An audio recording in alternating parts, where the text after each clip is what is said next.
자, 이어서 오후 예배 하나님 앞에 드리도록 하겠습니다. 본가에 보니까 제목을 부활이요 생명이신 예수 그리스도 이렇게 잡았는데요. 다소 조금 길게 이제 11장, 요한복음 11장 17절에서부터 44절까지 이렇게 잡았는데 어디 한 군데를 뺄 수가 없어서 좀 속도를 내봐가지고 우리가 한번 살펴보도록 하겠습니다. 그래서 되지를 않으면 27절까지는 죽은 나사로를 살리기 위해서 배단으로 가시는 예수님에 대해서 27절까지 나와 있고, 그리고 37절까지는 마리아의 눈물을 보시고 이걸 불쌍하게 여기신 예수님에 대해서 나와 있습니다. 그리고 마지막으로 44절까지 죽은 나사로를 살리신 예수님의 그 능력을 보여주는 그런 말씀이에요. 첫 번째로 이제 죽은 나사로를 위해서 그를 살리기 위해서 예수님께서 그리로 가시게 되는데 베다니로 가시죠. 17절 한번 보세요. 17절. 예수께서 와서 보시니 나사로가 무덤에 있은지 이미 나흘이라. 예, 나사로가 죽은 지 며칠이나 됐다고요? 나흘이나 됐습니다. 나흘. 예, 나흘 됐어요. 그러니까 베다니에서부터 예수님이 계셨던 곳까지, 예수님이 베레아에 계셨는데, 그러니까 왔다 갔다 하는 길까지 생각하면 나흘이 맞는 거예요. 그러니까 이 나흘 정도 되는 것입니다. 그래서 또 18절 보시면 18절. 베다니는 예루살렘에서 가깝기로 한 오리쯤 되매. 예, 베다니는 예루살렘에서 한 오리쯤 되는 거. 오리면 오리보다 조금 길어. 약 3km 정도. 심리가 4km죠? 우리 킬로수로. 오리니까 3km라고 하니까 오리가 조금 더 되는 거죠. 그 정도 되는 가까운 거리였습니다. 그래서 이제 19절 보시면 많은 사람들이 이 오라비 나사로가 죽은 것을 보고 위문을 왔어요. 19절이요. 많은 유대인이 마르다와 마리아에게 그 오라비의 일로 유문하러 갔더니. 예, 조문객이 많았다라고 하는 거예요. 이걸 보게 되면 평소에 마르다와 마리아 그리고 나사로가 이웃에게 덕을 많이 쌓았다는 얘기지요. 여러 가지로 덕을 많이 쌓고,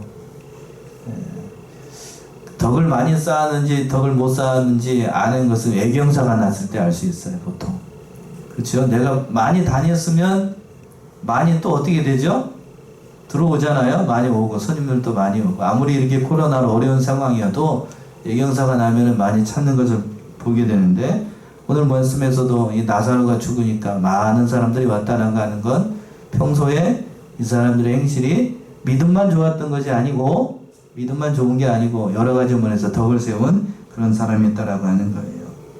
그런데 이제 또 위문을 왔습니다. 20절 보시면 20절. 마르다는 예수 오신다는 말을 듣고 곧 나가 맞되 마리아는 집에 앉았더라. 예. 여기서 이제 두 사람의 성격이 분명하게 나타나는데, 마르다는 예수님 오신다는 말고 맞으러 횡만이 나간 거고, 마리아는 그 말을 듣고도 그냥 어디에 앉아 있었어요? 집에 앉았어요. 네, 집에 앉아서 맞아들었습니다. 혹자들은 그렇게 얘기하는 게 여기서 성격 차이예요. 성격 차이. 그러니까 마르다는 마더니답게 활동적인 성격이었고, 그리고 마리아는 다소 여성스러운 여성한 스타일 있죠? 소극적이고 여성한 스타일이에요. 그러니까 이걸 가지고 누가 믿음이 좋다, 믿음이 안 좋다 이런 얘기를 할 수 있을까요? 없을까요? 네, 그런 얘기 하면 안 돼요. 성격 차이인 거예요. 성격 차이.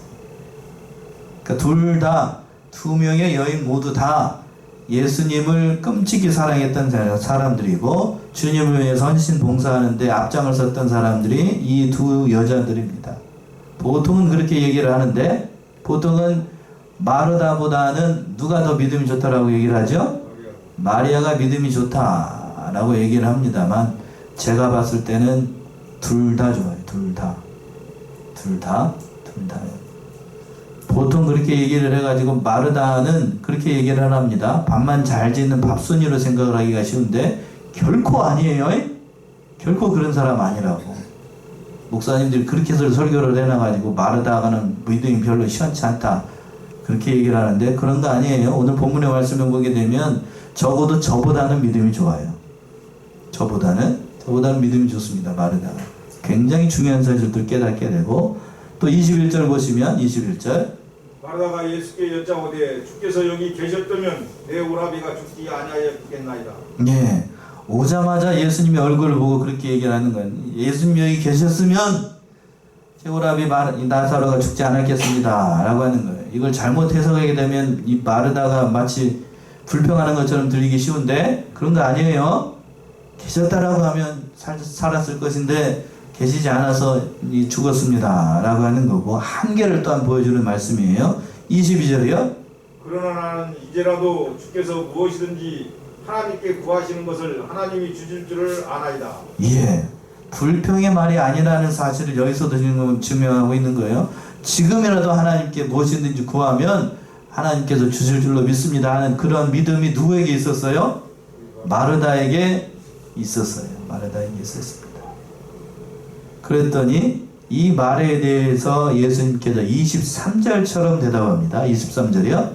예수께서 가라사대 네 오라비가 다시 살리라. 예, 네 오라비가 어떻게 살리라? 다시 살리라.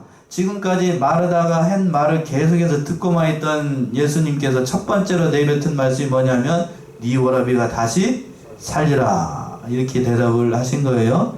그 말을 듣고 마르다가 뭐라고 대답하는가? 그러니까 성경을 볼 때에는 이 대화를 주고받는 거 잘 보셔야 돼요.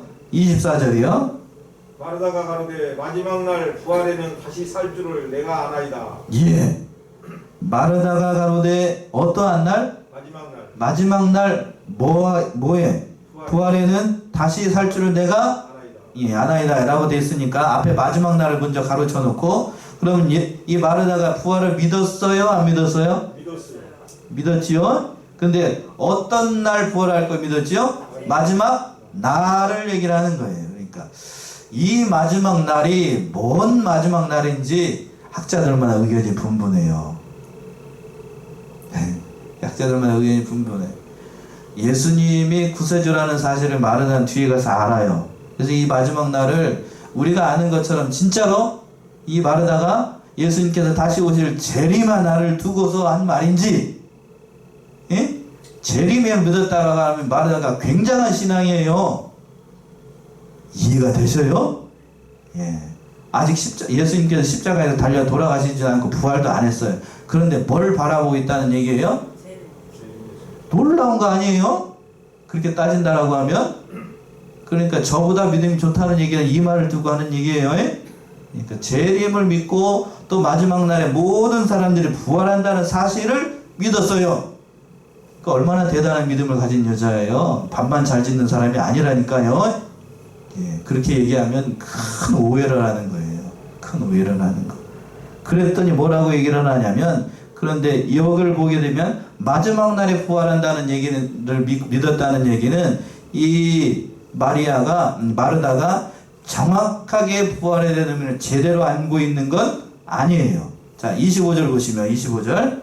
예수께서 가라사대 나는 부활이요 생명이니 나를 믿는 자는 죽어도 살겠고 26절까지요. 무릇 살아서 나를 믿는 자는 영원히 죽지 아니하리니 이것을 네가 믿느냐. 예. 마르다의 그 부활을 믿는다는 말을 듣고 예수님께서 이 말씀을 하셨는데, 이 말이 중요한 이유가 예수께서 가라사대 나는 뭐이고 부활이고 생명이니 나를 믿는 자는 죽어도 살겠고. 그러니까 이 말씀의 뜻이 뭔가 하면 부활은 멀리 있는 것이 아니고 지금 이 자리에 누구와 함께 있다는 거냐면 예수님과 함께 있다는 얘기예요. 그러니까 나를 믿는 자는 죽어도 어떻게 되고 살겠고 라는 말이 그 말씀이에요. 부활의, 이게 신학적으로 뭐라고 그러냐면 부활의 현재성이라고 얘기합니다. 현재 여러분들이 그렇게 따진다라고 하면 지금 여러분들도 부활에 참여하고 있는 거예요. 뭐를 통하여서? 여러분 예수 믿는 순간 영이 어떻게 됐죠?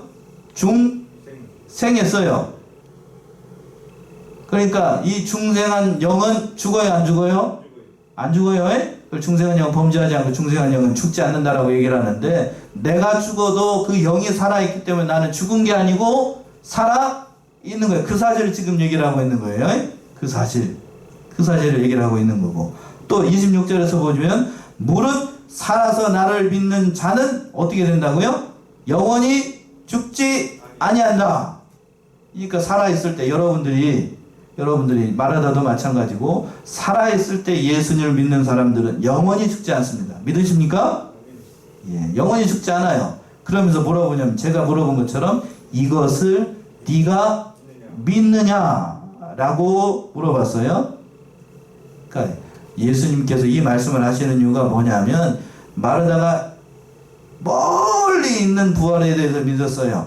그 멀리 있는 믿음이 부활이 아니고 지금 당장 이 시간 여기서 그 부활이라는 사실을, 그 부활을 깨우쳐주기 위해서 예수님께서 이 말씀을 하신 겁니다.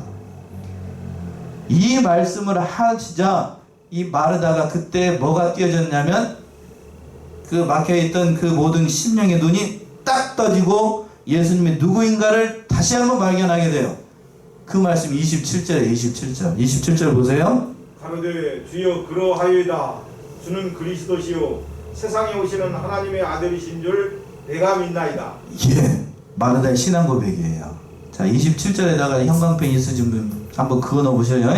자, 보세요. 마르다의 신앙 고백이 중요한 이유가 뭔가? 가로되 주여 그러하여이다. 주는 그리스도시요 세상에 오시는 하나님의 아들이신 줄 내가 믿나이다. 누구의 고백하고 똑같지요? 예수님의 수제자였던 누구의 고백하고 똑같아요? 베드로의 신앙 고백하고 똑같아요. 가이사의 빌립보에서 물어보지요. 사람들이 나를 누구라 하느냐 그랬더니 뭐라고 그래 대답해요? 제자들이 더러는 세례 요한, 더러는 엘리야, 더러는 뭐 선지자라고 얘기합니다. 그랬더니 예수님 물어보시죠. 그러면 너희는 나를 누구라 하느냐 그랬더니 우리 행동파 대장 베드로가 뭐라고 그래요? 주는 그리스도시요 살아계신 하나님의 아들이시니이다 라는 고백하고 똑같잖아요. 그치요? 주는 그리스도시요 세상에 오신 하나님의 아들이십니다. 그것을 내가 믿는다고요. 그러니까 대단한 고백을 한 거예요. 마르다. 거듭 말씀드리지만 마르다는 밥순이가 아니에요. 예? 그 오해하면 큰일 나요. 큰일 나. 예. 적어도 아까는 저라고 그랬으니까 여러분보다는 믿음이 좋아요. 이해되셔요? 얼마나 큰 믿음을 가지고 있었는지. 그러니까 마르다가 이런 신앙 고백을 한 거예요. 그때 눈이 떠져가지고 멀리 있는 부활, 멀리 있는 그러한 부활이 아니고 마지막 날에 있는 부활이 아니라 지금 이 순간 예수를 믿는 순간 우리 영이 중생하고 예수를 믿는 순간 영원히 죽지 않는다는 사실, 그 부활에 대해서 마르다가 깨닫게 된 거예요. 그래서 이렇게 고백을 한 겁니다. 그래서 그 부활의 은혜를 경험하고 나니까 이 마르다가 누구를 부르게 되냐 하면 누구를 불렀을까요? 마리아를 불러요. 마리아를. 왜 불렀을 것 같아요? 28절 보세요. 28절. 이 말을 하고 돌아가서 가만히 그 형제 마리아를 불러 말하되 선생님이 오셔서 너를 부르신다 하니. 예. 굉장히 중요한 말씀이 28절에 나옵니다. 이 말을 하고 돌아가서 어떻게 그 형제를 불렀다고요? 가만히 그 형제 마리아를 불러 말하되 선생님이 오셔서 너를 부른다 하니.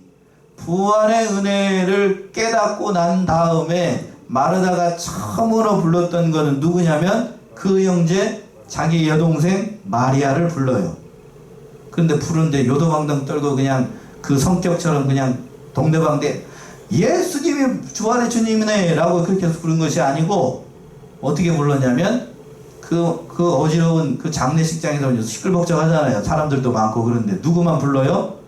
그 형제 그 여동생만 가만히 불러요. 그러면서 선생님이 뭐를 부른다고? 너를 부른다라고 합니다. 왜 이렇게 얘기를 했을까요? 왜 이렇게 불렀을까?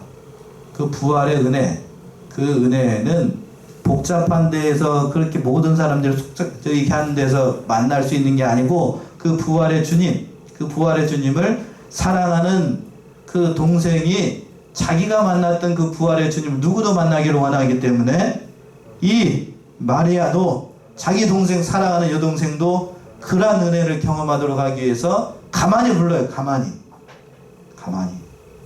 여기서 중요한 사실을 깨닫게 되는 거죠. 그러니까 요란하고 뻑적지근한 데서 은혜가 있는 게 아니고 이 보게 되면 요란하고 막 시끌벅적한 데서 막 예수 오셨는데 이렇게 제가 그런 걸 얘기하는 게 아니고 그렇게만 은혜를 경험하는 것이 아니고 어떻게 해서도 예수님을 경험할 수 있냐면 가만히. 어떻게? 가만히 와서 예수님을 만나는 순간 그 중생의 경험을 할 수 있는 거예요. 진리를 만나게 되면, 그러니까 그 사실이 중요한 거예요. 진리를 만나게 돼요. 그래서 마리아가 급히 예수님께서 부른다는 얘기를 듣고 마리아가 달려옵니다. 29절이요? 마리아가 이 말을 듣고 급히 일어나 예수께 나아가며 예, 급히 일어나 예수께 나아갔습니다. 부른다는 말을 듣고서 마리아가 즉각적으로 행동을 하게 되는데, 여기서 여러 가지 의미가 담겨 있지만 참 이 마리아가 급히 왔어요. 급히. 어떻게 왔다고요? 급히 일어나가지고 예수님께 왔어요.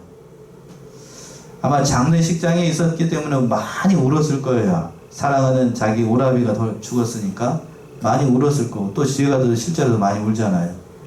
그러면 여자들 같은 경우에는 지금도 마찬가지지만 화장을 해야 안 해요? 예, 여러분 주일날 오실 때에 나는 화장 안 하고 왔다.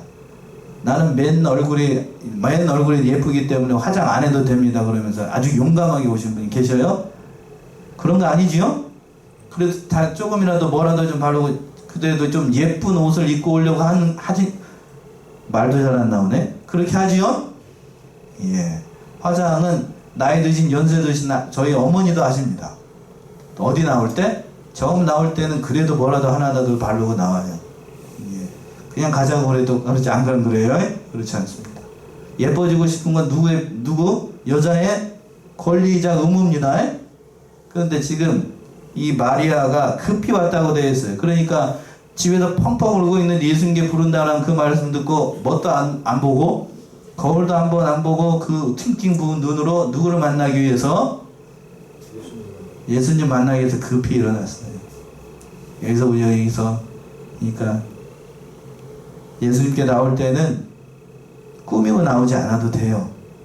그래서 뭐 이 얘기는 주일날 화장 안 하고 오라는 그런 얘기가 아니고, 있는 모습 그대로 어떻게 오기를 원하시냐면 예수님은 그렇게 오기를 원해요. 그렇게 오기를. 나의 죄악된 모습 그대로, 나의 숨겨져 있지 않은 그러한 모습 그대로 진실되게 오게 되면 누가 만나주시는가 하면 예수님이 만나주시는 거예요. 그러한 심정으로 마리아가 왔어요.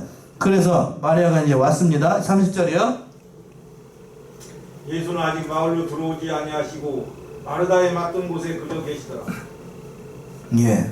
예수님이 이제 보게 되면 아직 그 마을에 들어오시지 않았습니다. 아마 멀지 않은 곳일 수도 있겠지만, 그러나 그게 중요한 게 아니고, 이 말은 뭐냐면 마르다에 맞던 곳에 가만히 거기 계셨습니다. 마리아가 만났던, 이 말의 뜻은 그거예요. 마리아가 만났던 어떠한 주님? 부활의 주님을 누구도 만나기 원하기 때문에, 마리아도 만나기 원하기 때문에 마리아가 만났던, 마르다가 만났던 그 예수님이 거기 계셨던 거예요. 가만히 계셨어요. 옮기지 않고. 이사야 30장을 한번 가보세요. 이사야 30장 18절 뭐라고 얘기를 하고 계신가? 하나님이 기다리십니다. 20장 18절, 아니 30장 18절 이사야.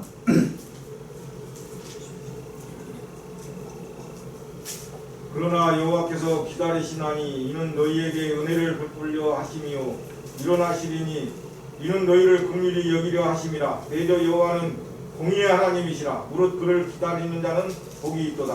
예. 그러나 여호와께서 어떻게 하시나니? 기다리시나니 이는 너에게 은혜를 베풀려 하심이요 일어나시리니 이는 너희를 긍휼히 여기심이라. 대저 여호와는 공의의 하나님이시라. 무릇 그를 어떻게 하는 자는 복이 있대요. 기다리는 자는 복이 있다. 기다리는 자가 복이 있습니다. 그러니까 여기서도 하나님께서, 예수님께서 기다리셨어요. 그래서 기다리시고 마르다에게 그 부활의 주님을 가르쳐 주기 위해서 거기 기다렸던 거예요.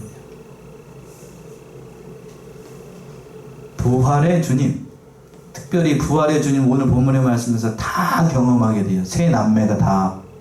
첫 번째 부활의 은혜를 경험한 건 죄송하지만 나사로가 아니고, 첫 번째로 경험했던 건 누구요? 마르다예요. 마르다. 예? 그래서 고백을 하지요. 그렇게 고백을 한다고. 두 번째는 누가 경험하게 되고, 오늘 본문의 말씀 그 동생 마리아가 경험하고, 마지막으로 세 번째 누가 경험하냐면 실제로 살아난 나사로가 경험하는 거예요.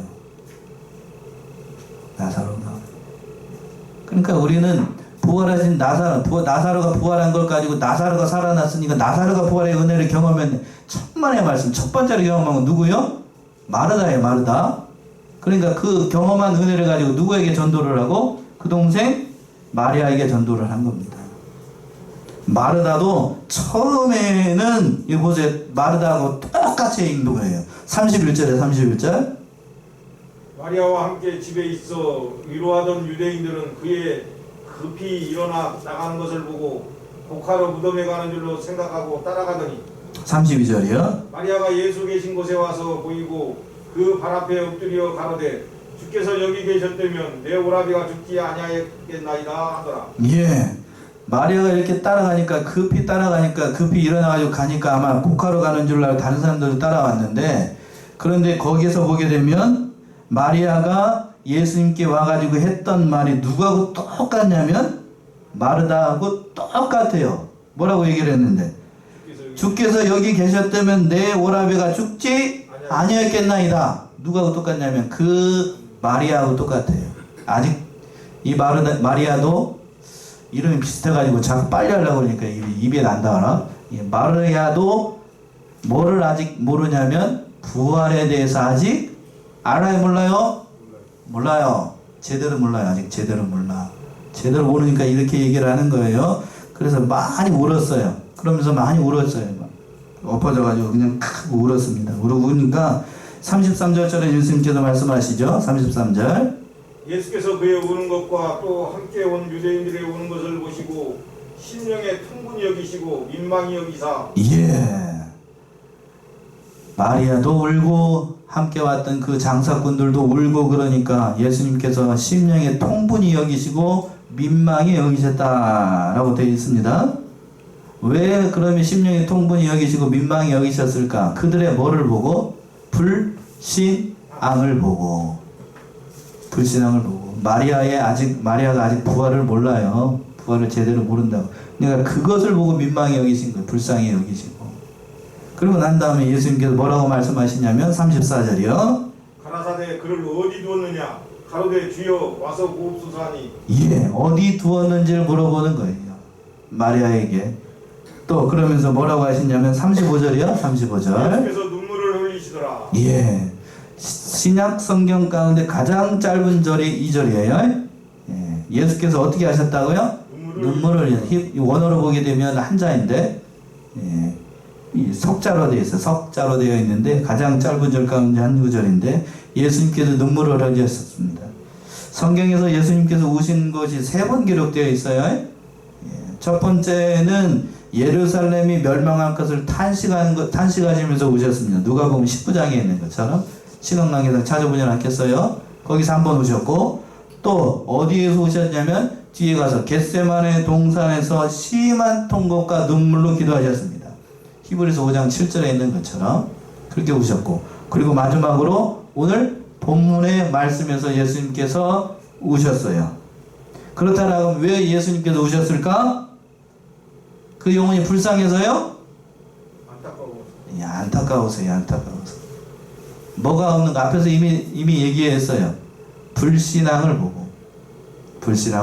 그리고 또 그 죄로 말미암아 어찌할 수 없는 인간의 한계를 보고서, 이것을 보고서 예수님께서 우셨다는 거예요. 그러니까 예수님께서 우시는 걸 보고, 예수님께서 눈물을 흘리시면서 우시는 것을 보고 이 유대인들이 뭐라고 그랬냐면 36절이요. 이에 유대인들이 말하되 보라 그를 어떻게 사랑하였는가 하며. 예, 예수님이 우시니까 우는 걸 보고, 예수님께서 우시는 걸 보고 옆에 있던 유대인들이 예수님이 이 나사로를 그렇게 사랑하셨구나 라고 이렇게 얘기를 한 겁니다. 그러나 그 한 면은 봤죠. 예수님께서 나사로를 사랑하셨다라고, 사랑하시기 때문에 우신다라는 것, 그 한 면은 봤는데, 그러나 그들은 신앙이 없기 때문에 예수님께서 그 불신앙을 보고 우시는 것은 알았어요? 몰랐어요? 몰랐어요? 그러니까 모르니까 그 어떤 사람들은 그 불신앙에 대해서 얘기를 하는 거예요. 37절이에요. 37절. 그중 어떤 이는 말하되 소경에 눈을 뜨게 한 이 사람이 그 사람은 죽지 않게 할 수 없더냐 하더라. 예, 이거는 보게 되면 이거는 예수님의 능력을 의심하면서 한 말이에요. 그렇겠지요? 소경의 눈을 뜨고 모든 사람들을 살렸던 예수가 이 사람은 죽지 않게는 그렇게는 못하더냐? 예수 별거 아니네. 죽음도 극복하지 못하고, 이런 의미가 담겨 있는 거예요. 이런 의미가 담겨 있는. 이걸 예수님께서 모르실까요? 아실까요? 알고 다 듣고 계셨어요. 다 듣고 계셨습니다. 듣고 계시니까 38절의 말씀이 있는 겁니다. 38절이요. 이에 예수께서 다시 속으로 풍분히 여기시며 무덤에 가시니 무덤이 굴이라 돌로 막았거늘. 예. 그 말하는 것 속으로 생각하는 예수님께서 다 들으시고 통분히 여기셨습니다. 그들의 불신앙을 보고 통분히 여기신 거예요. 그러면서 예수님께서 처벅처벅 어디로 가요? 무덤으로 갑니다. 무덤으로 가셔가지고 예수님께서 명령을 하시기를 39절이요. 예수께서 가라사대 돌을 옮겨놓으라 하시니 그 죽은 자의 누이 마르다가 가로되 주여 죽은 지가 나흘이었음에 벌써 냄새가 나나이다. 예. 예수님께서 나사로의 무덤에 오셔가지고 명령을 하시기를 뭐라고 명령을 하셨냐면 돌을 옮겨 놓으라 라고 말씀하셨습니다. 그랬더니 죽은 자의 누이 마르다가 뭐라고 대답을 하냐면 주여 죽은 지 나흘이 되면 벌써 뭐가 난다고요? 냄새가 난다. 썩는 냄새. 예, 썩는 내가 난다. 나사로가 죽은 때가 딱 이맘때예요. 딱 이맘때 죽었는데 그때의 그 나흘이 되면 시체에서 썩는 내가 나나요, 안 나나요? 나으면 나흘이면 낫죠. 아무리 방부제를 잘해도 지금은 뭐 냉동고가 있으니까 썩어든 거기 안에 있으니까 넉지 않지만 그냥 이게 그냥 공기 중에 내놓으면 아무리 관을 좋은 걸 써도 냄새가 납니다. 냄새가 나요. 예전에는 저희 할머니도 그런데 예전에는 그 관에다가 해가지고 이렇게 염을 해가지고 둥둥둥둥 말아가지고 관에다가 이렇게 뚜껑 닫아놓고 뒤에 병풍 뒤에다가 놨잖아요. 아무리 별 해도 3일째가 되는 날에는 냄새가 나던가요? 안 나던가요? 납니다. 나요. 괴 매캐한 그런 냄새가 나요. 난다고요. 그 얘기를 지금 누가 하고 있냐면 마르다가 얘기를 하고 있어요. 그런데 여기서 한 가지 중요한 사실이 뭔가 하면 이전에 마르다는 뭐라고 고백을 했죠? 예수님에 대해서 주는 그리스도시요. 예, 그렇게 고백을 했던 마르다가 지금 여기 와서 뭐라고 그랬어요? 돌을 옮겨 놓으라고 하니까 그리 마옵소서 하는 거하고 똑같지요? 누구랑 거 똑같아요 지금? 누가 하는 행동하고 똑같지요? 제가 물어보는 의도가 있지요. 예수님의 수제자였던 베드로가 사람들이 나를 누구라 그러냐 그랬더니 너희는 나를 누구라 그랬더니 이 베드로가 뭐라고 그러냐면 주는 그리스도 살아계신 하나님의 아들입니다 라고 고백을 하면서 예수님으로부터 큰 칭찬을 듣지요. 그리고 난 다음에 내가 십자가를 지고 죽을 거야 라고 했더니 이 베드로가 그 예수님 앞에 가가지고 그리 마옵소서 한 거하고 똑같잖아요. 예? 똑같잖아요. 쉽게 얘기하면 그런 거예요. 아무리 신앙 고백을 잘하고 부활에 대한 신앙을 깨달아도 그것이 나의 현실로 다가오게 되면 그 부활의 신앙이 어떻게 될 수도 있어요? 잃어버릴 수도 있어요? 없어요? 있어요. 지금 마르다가 그래요. 그러니까 아무리 좋은 신앙 고백을 하고 아무리 부활에 대한 신앙을 깨달아도 그것이 나의 현실에서 다가오게 되면 사람은 연약한지라 그 믿음 팔아먹기가 딱 좋아요. 누가 그랬던 것처럼 베드로가 그랬던 것처럼 또 누가 그랬던 것처럼 마르다가 그랬던 것처럼 그만큼 죽음이라고 하는 것은 무서운 거예요. 이해가 되십니까? 이 말이 무슨 말인지? 저만 이해가 되는 모양이요. 아무리 이 자리에서 보세요. 이 자리에서 저는 누가 와서 나의 신앙을 흔들어도 저는 결코 흔들리지 않고 예수님을 부인하지 않고 주를 위해서 헌신 봉사하고 그렇게 하겠습니다 라고 고백을 한다고 할지라도 막상 그 상황이 되면 그 신앙 장담할 수 있는 사람 아무도 없습니다. 성경에서 누가 그랬어요? 예수님의 수제자였던 베드로가 그랬죠. 안 그랬어요? 안 그랬어요? 빨리 나가야 되니까 그랬죠. 다른 사람 부인해도 저는 결코 예수님 부인하지 않습니다. 목에 칼이 들어와도 절대 예수님 부인하지는 않겠습니다 라고 했더니 그렇게 호언장담했던 베드로가, 예? 저기 예수님이 십자가에 달려지는 그 마지막 날 이렇게 할 때에는 너도 예수님의 제자잖아 물어봤더니 그 조그마한 여자아이한테 나는 그런 적 없다. 부인했어요, 안 했어요? 했습니다. 했어요? 마르다도 마찬가지예요. 마르다도. 예수님을 하나님으로 보고 부활의 주님으로 영접을 하고 그 부활의 주님을 또 사랑하는 동생 마리아에게 전했음에도 불구하고 그러나 현실이 다가오니까 어떻게 돼요? 돌을 옮겨 놓으라 라는 말씀을 믿고 돌을 옮겨 놓으면 돼요, 안 돼요? 돼요. 그런데 마르다가 뭐라고 그러냐면 죽은 지 나흘이나 돼가지고 냄새가 납니다. 이게 뭔 가당키나 한 얘기입니까? 그렇게 얘기를 하는 거예요. 지금 이해가 되셔요? 얼마나 이게 아무리 인간의 신앙이라고 하는 건 하나님께서 잡아주지 않으면 장담할 수 있는 사람 아무도 없어요. 저도 마찬가지고 여러분도 마찬가지예요. 이 상황이 되면 제가 그래요. 저 과격한 얘기를 해서 죄송하지만 믿음 좋다 하시는 분들도 어떠한 현실이 됐든지 간에 무슨 경우가 됐든지 간에 다 이렇게 돼요. 다 이렇게 돼요. 누구나 알 거 없이 연약한 인간성을 다 드러냅니다. 그게 베드로가 그랬고 오늘 본문에서는 누가 그래요? 마리아가 그랬고 마르다가 그랬고 그리고 죄송한 얘기지만 저도 그래요. 저도 마찬가지입니다. 목사라고 해서 그 신앙 장담할 수 있는 거 아니에요. 그렇다라고 하면 여러분들도 여러분의 신앙을 장담할 수 있는가? 장담할 수 있을까요? 없어요. 누가 붙잡아 주지 않으면? 예수님 붙잡아 주지 않으면. 그러니까 우리가 바라봐야 될 따사는 예수님밖에 없어요. 내 신앙 지킬 수 있도록 하나님께 감사해야 됩니다. 그랬더니 그 불신하고 예수님께서 뭐라고 얘기를 하시냐면 40절이요. 예수께서 가라사대 내 말이 네가 믿으면 하나님의 영광을 보리라 하지 아니하였느냐 하신대. 예. 내가 말하지 않았느냐 라는 뜻이에요. 한마디로 얘기하면 내가 말하지 않았느냐, 내가 한 말을 믿고 순종하면 무슨 영광? 하나님의 영광을 보게 될 것이다 라고 말을 했어요. 믿음이라는 것이 그 순종이라고 하는 거예요. 그 말을 듣고 마리아가 이제 마르다가 행동으로 옮깁니다. 그 말씀은 41절 42절 돌을 옮겨놓으니 예수께서 눈을 들어 우러러보시고 가라사대 아버지여 내 말을 들으신 것을 감사하나이다. 항상 내 말을 들으시는 줄을 내가 알았나이다. 그러나 이 말씀하옵는 것은 불러선 무리를 위함이니 곧 아버지께서 나를 보내신 것을 저희로 믿게 하려 함이니이다. 예, 하나님 예수님께서 하나님 앞에 기도하신 거예요.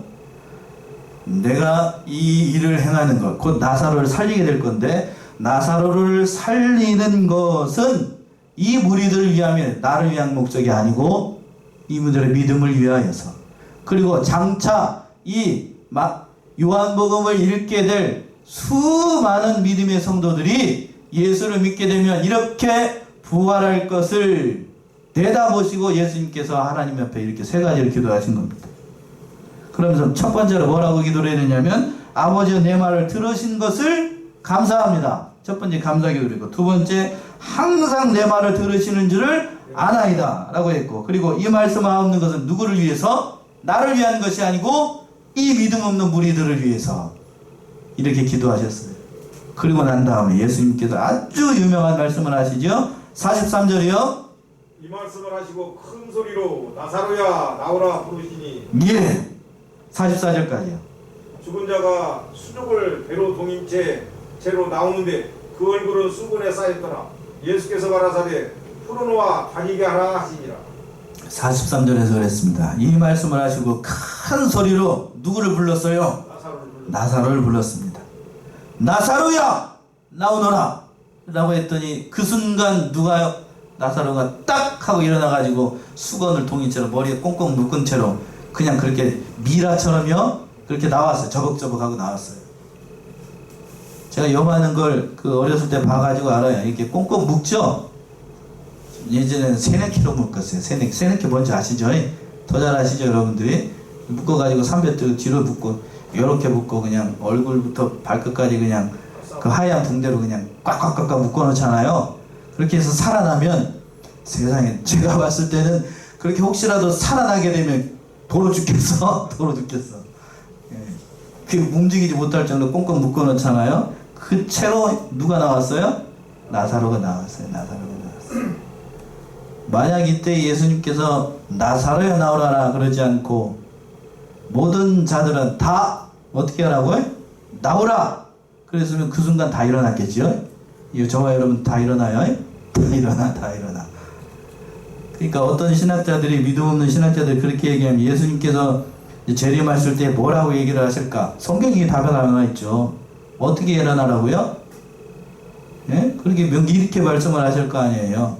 각자 이름들을 다 부를 수도 있고 뭐라고 얘기하실지 모르겠는데 제가 봤을 땐 여러분 한 사람 한 사람들이 다 일어나게끔 예수님께 부르실 거예요. 그 부르는 응답에 다 일어나가지고 아마 차차차차차차 예수가 37장에 있죠. 뼈다구들이 막 붙어나가 일어나가지고 일어나는 것처럼 다 일어나가지고 예수님의 부활에 참여할 겁니다. 믿으시나요? 예, 다 부활할 거예요. 다 부활할 겁니다. 자, 시간이 좀 됐는데도 한 가지만 더 저 일화를 말씀드리고 오늘 말씀 마칠게요. 자,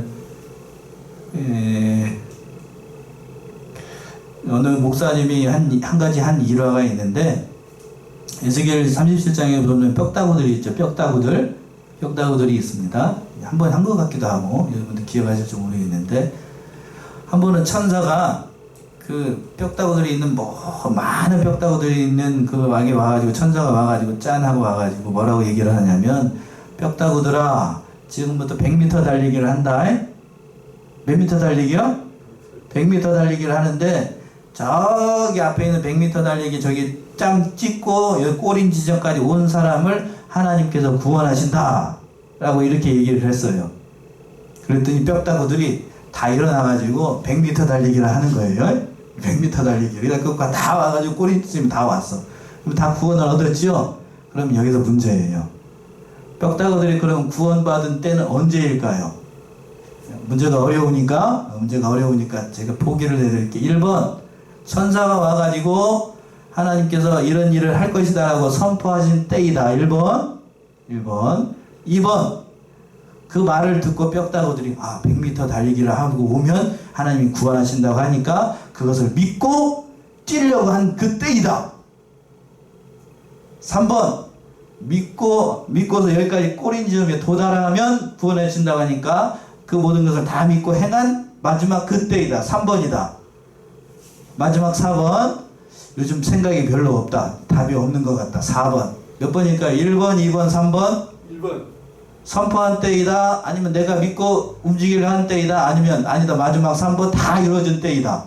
몇 번이죠? 1번, 2번, 3번. 이 문제는 함정이 있어요. 3번 답이죠. 예?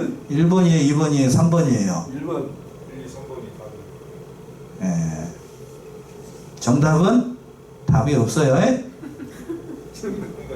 예. 왜 답이 없을까요? 자, 뼈다구들은 원래 천사의 말을 들을 수 있나요? 없나요? 예, 그게 함정이에요. 그런 말을 하기 전에 이미 뼈다구들이 어떻게 되죠? 살아나야 말을 듣든지 말든지 하지. 그러니까 천사가 그 말을 하기 이전부터 이미 거기 있는 뼈다구들은 살았다 죽었다? 죽어있는 상태다. 예, 죽어있는 상태가 아니고 살았다 죽었다? 살았다는 거예요. 중생이라고 하는 것은 그러니까 이런 일이 일어나기 전부터 일었던 거예요. 그 얘기를 하는데 지금 여기서 보세요. 나사로야 나오너라 라고 할 때에 예수님 말씀 나사로가 들었죠? 듣는 순간 어떻게 됐다고요? 살아났어요. 그러니까 이 순서상으로 따지게 되면 그 여러 가지 함정이 있는데 중요한 제가 이 말씀을 들은 거가 뭐냐면 그거예요. 그러니까 우리가 이 사실을 깨닫고 예수님의 말씀에는 그런 능력이 있다. 제가 이런 일화를 드니까 더 헷갈리죠? 그 세 가지 예를 든 이유는 신학적인 관점에 따라서 구원의 때를 얘기하는 것이 다 다르기 때문이에요. 그러니까 구원의 때를 다 얘기하는데 그 처음에 뭐가 있어야 되냐면 믿음이 있기 전에 뭐가 있어야 되냐면 중생이 있어야 된다는 얘기예요. 중생이 있어야 된다. 인간이 믿으려고 이렇게 하는 그 때에 이게 중요한 게 아니고 믿음이 있기 전에 뭐가 있어야 된다고요? 중생이 있어야 돼요. 중생. 그러니까 제가 드린 말 그 보기 중에는 뭐가 없지요? 중생이 없잖아요. 그거 있기 전에 중생이 먼저 있고, 그러고 난 다음에 믿음이 있고, 그러고 난 다음에 회개든지 뭐가 있든지 있게 되는 겁니다. 이것이 중요합니다. 자, 오늘 이 말씀 나사로를 살린 이 사건을 통하여서 예수님의 부활에 대해서 다시 한번 말씀해 주신 것인데, 좀 길게 말씀드렸지만 오늘 이 말씀 굉장히 중요한 말씀입니다. 이 말씀을 가지고 부활에 대한 소망을 가지고 한 주간 살아가시는 저와 여러분들이 다 되시기 바랍니다. 기도하겠습니다.